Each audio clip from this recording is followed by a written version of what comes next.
military junta now in power in Mali has promised to hold a general election after a period of transition.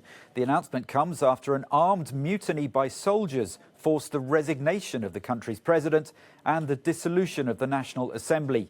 The dramatic power grab comes after weeks of anti-government protests over disputed elections and the government's handling of an 8-year Islamist insurgency. Hermione G reports.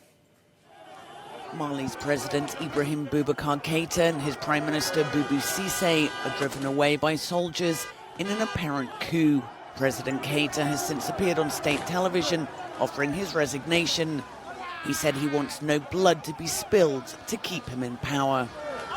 Je voudrais, à ce moment précis, tout en remerciant le peuple malien. I would like at this precise moment, while thanking the Malian people for their accompaniment through these long years, for the warmth of their affection, to tell you my decision to resign from my functions, all my functions, from this moment onwards. What began as a mutiny by soldiers at a base near the capital over pay has turned into a power grab after months of anti-government protests. Keïta won a second term in 2018, but there's been anger over corruption, the mismanagement of the economy, and the rise of communal violence in some areas of the country. The situation has been made worse by an Islamic insurgency and the COVID pandemic. News of the president's departure has been met with jubilation by anti-government demonstrators. The whole of Mali has been liberated by a Republican force. The Malian people support them from above and from below. We are really very, very happy. There is no education, there is no health care, there is no security. But the developments have been condemned by the African Union, the United States and the regional bloc known as ECOWAS, which has been trying to mediate Mali's political crisis. France also expressed alarm ahead of Keïta's speech. The former colonial power has maintained a peacekeeping mission in Mali since 2013.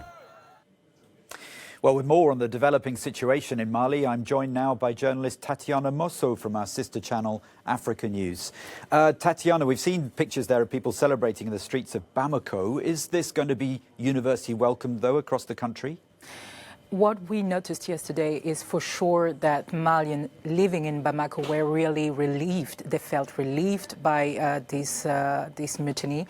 But to say that it's the entire country which is really happy about it, I'm not so sure, because this coup, because now it's a military coup, this coup is another crisis adding to the actual crisis in the country. What about the prospective role of France here, the former colonial power? It was involved, obviously, a few years ago in pushing back the jihadist forces in the north of the country. Are the military leaders here in charge going to be open to cooperating with France and the international community?